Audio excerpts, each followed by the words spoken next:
Le Point Bourse vous est présenté par Bourse Direct.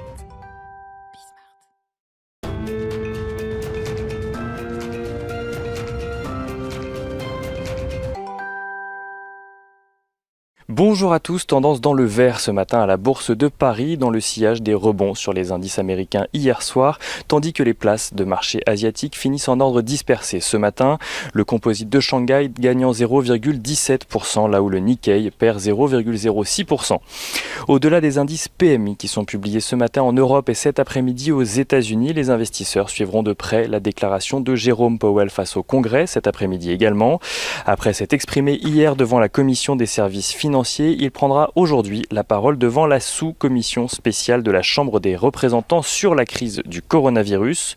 Dans le sillage de sa déclaration d'hier, le dollar qui s'apprécie depuis hier après-midi, faisant passer l'euro-dollar sous la barre des 1,17 $ pour 1 euro.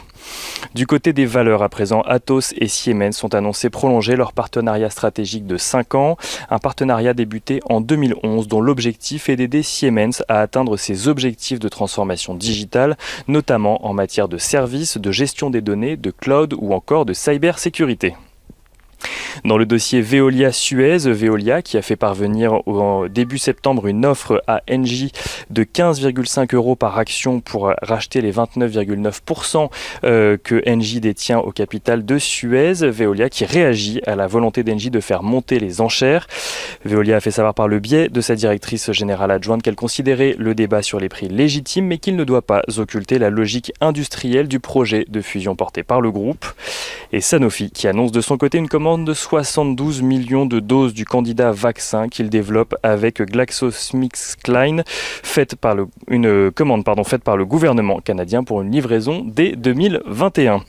Et on finit avec le pétrole qui recule de son côté et se rapproche des 41 $ pour un baril de Brent ce matin.